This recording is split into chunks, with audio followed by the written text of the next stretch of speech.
E da Universidade Federal da Paraíba, eu falo com a professora doutora Ieda Maria Garcia dos Santos. Professora, quais são as pesquisas que horas estão sendo desenvolvidas na sua universidade? De que forma elas estão sendo desenvolvidas? Que forma são aplicadas ou divulgadas? Bom, a gente vem trabalhando com a síntese química de novos materiais cerâmicos e a gente também sempre buscando uma aplicação desses materiais. Então a gente tem duas formas de síntese que a gente usa, que é o método dos precursores poliméricos e o método hidrotermal de micro-ondas. E em termos de aplicação, a gente busca aplicação catalítica, a parte ambiental mais diretamente, a parte fotoluminescente, que é mais tecnológica, e pigmentos mais voltado para indústrias. Então a gente tem essas três linhas, cada uma dessas três linhas tem suas diferentes linhas, né, seus diferentes materiais, com as diferentes propriedades, com as diferentes aplicações. E esses resultados, como são aferidos das pesquisas feitas, qual a forma de publicação destas? A gente apresenta em congressos, em eventos, publicações internacionais e patentes. Então, um dos exemplos, né, de patente, a gente está finalizando um trabalho com síntese de biodiesel, catalisador para biodiesel. A gente pega uma argila, que é um material de baixo valor agregado, e deposita na superfície dessa argila um catalisador. Um material que vai melhorar a conversão do óleo no biodiesel.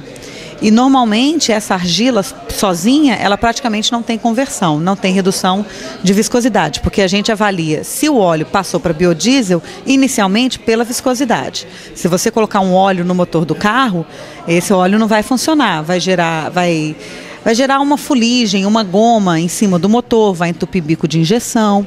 Então a gente faz uma reação para quebrar essa cadeia do óleo. E para isso que serve o catalisador, para acelerar essa reação.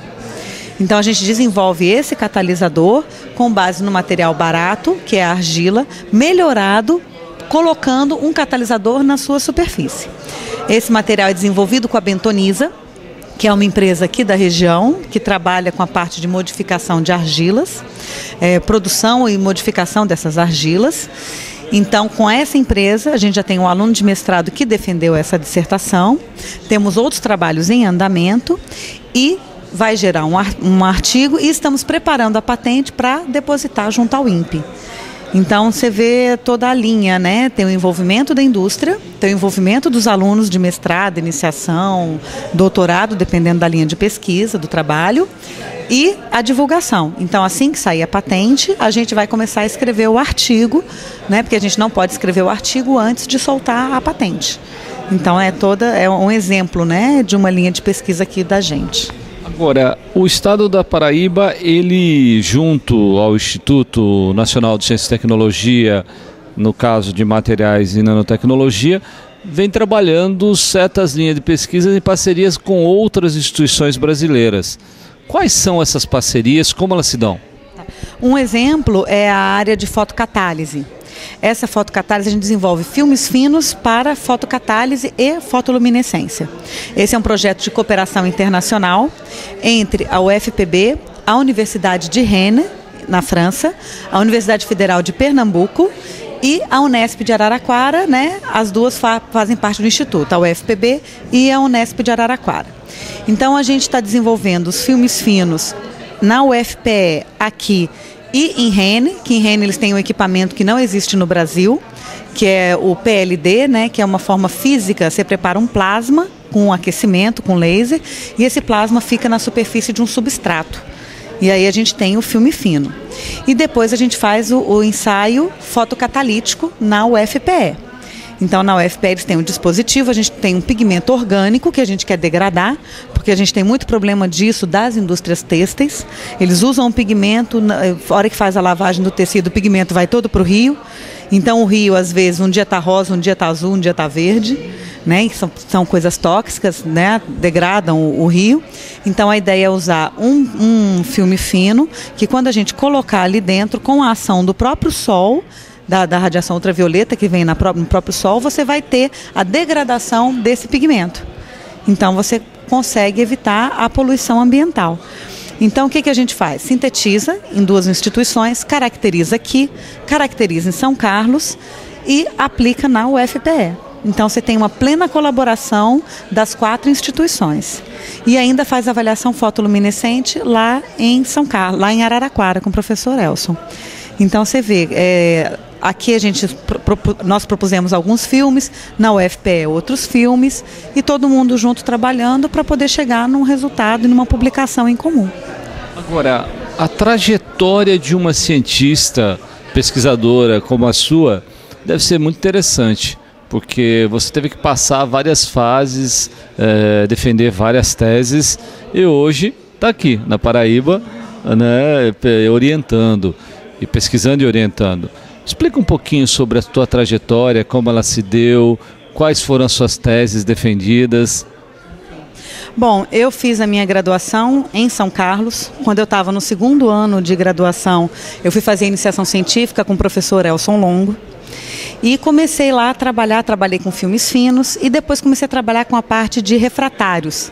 Então são cerâmicas para alta temperatura. Não tem nada a ver com as coisas que eu faço hoje. E no final da minha graduação eu passei 6 meses na Companhia Siderúrgica Nacional, na CSN, aprimorando esse trabalho com refratário, para conhecer melhor a área de refratário. No mestrado, eu trabalhei com coating cerâmico, um material aplicado junto à Companhia Siderúrgica Nacional. Então, tinha um problema de um equipamento que eles mudaram a forma de aquecimento do equipamento. E como o refratário continha muito carbono, a hora que eles faziam o aquecimento, esse carbono era eliminado do refratário e o refratário ele praticamente desmanchava na mão, de tão frágil que ele ficava. Então, a gente desenvolveu uma tinta, um coating, né, lá no LIEC, que foi junto com o professor Elson Longo e com o professor Carlos Alberto Pascocimas e o professor Edson Leite, que foi quem me orientou no mestrado, e a gente fez um coating para colocar na superfície desse refratário. Quando o oxigênio vinha, ele não conseguia penetrar no refratário. E aí a gente evitava o problema do aquecimento e o refratário permanecia bem durante toda a corrida. Então a gente desenvolveu esse produto no laboratório, fez os testes na Companhia Siderúrgica Nacional e o coating passou a ser usado correntemente pela indústria. Então esse foi um projeto que gerou uma patente, que gerou publicação e que gerou inclusive prêmios na época. Ele ganhou o prêmio Jovem Talento no estado do Rio de Janeiro, ganhou um prêmio no Congresso Brasileiro de Cerâmica e recebeu uma menção honrosa no prêmio Governador do Estado de São Paulo. Depois disso, no meu doutorado, eu fui trabalhar com a parte ainda com a parte de corrosão, mas um pouco menos comercial. Então a gente preparava cadinhos cerâmicos, que são materiais cerâmicos que a gente utiliza uma espécie de uma xícara, em termos bem grosseiros, né? Um material cerâmico onde a gente pode colocar um material dentro e fazer o tratamento térmico. E a gente fazia tratamento térmico de um vidro contendo metais pesados, que corrói ouro, corrói platina, ele é realmente muito agressivo. Então a gente pegou 3 cadinhos cerâmicos de custo infinitamente menor do que do ouro e da platina. A gente estudou o processamento dos vidros, a fusão dos vidros, como esses vidros corroíam o cadinho e como o material do cadinho incorporado no vidro atrapalhava nas propriedades, porque esse vidro ele é usado como fibra ótica. Então a gente pegou todos os aspectos desse material. Nessa época eu conheci o professor Antônio Gouveia de Souza, que coordena o LACOM, onde eu estou hoje, e ele brincava, né? E aí, quando você terminar, vamos lá para João Pessoa? Olha que eu vou, hein? E quando eu terminei, eu entrei em contato com ele e ele abriu todas as portas. E aí eu vim para cá com uma bolsa do CNPq para fazer pesquisa de desenvolvimento científico regional. Então eu vim para cá, depois de 2 anos abriu um concurso, eu passei no concurso e estou aqui já faz 10 anos.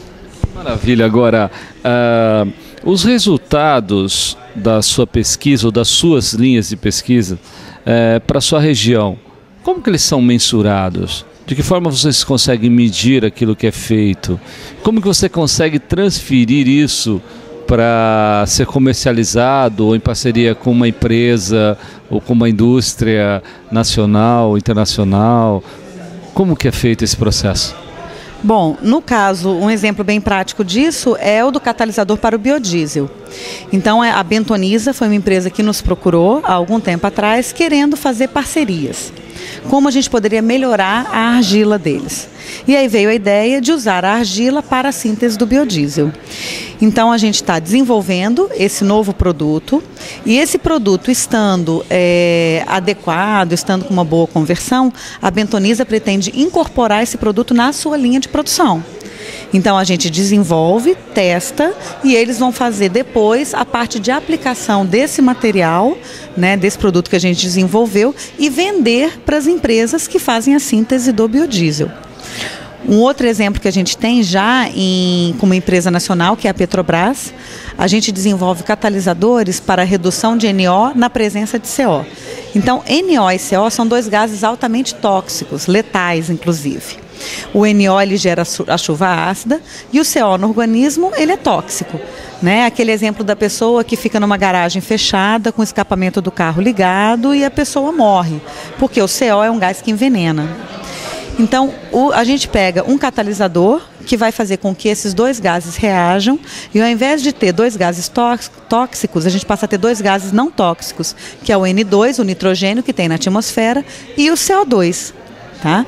Então, esse material que a gente desenvolveu se tornou de interesse da Petrobras. Então, a gente está com 2 projetos junto à Petrobras para melhoria de infraestrutura do laboratório na área de catálise e para o desenvolvimento desse projeto. Então, a gente vai pegar suportes, materiais comerciais e depositar o nosso catalisador na superfície desse suporte para poder gerar para poder resolver o problema desses dois gases.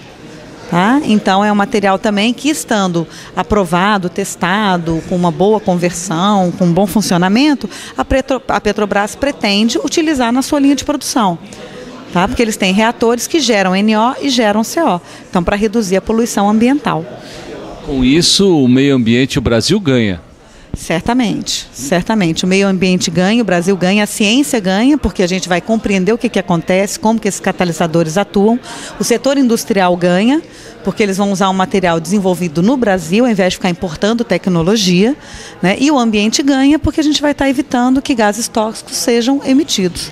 Então, é uma pesquisa que traz benefícios para o Brasil inteiro. E ganha os nossos alunos também, que aprendem, né? Porque todos os trabalhos que a gente tem aqui são desenvolvidos por alunos. Alunos de graduação, de mestrado e de doutorado. A gente tem aluno que veio trabalhar com a gente no 2º ano de graduação, que foi o meu caso, né? Quando eu comecei. E tem alunos terminando o doutorado já. Então, sempre tem, todos os nossos projetos, tem 1, 2, 3 alunos envolvidos. Sempre são eles que estão em laboratório, que estão tocando a pesquisa, que estão aprendendo, que estão nos ensinando e nós ensinando a eles. É tudo uma troca, porque ninguém nasce sabendo, né?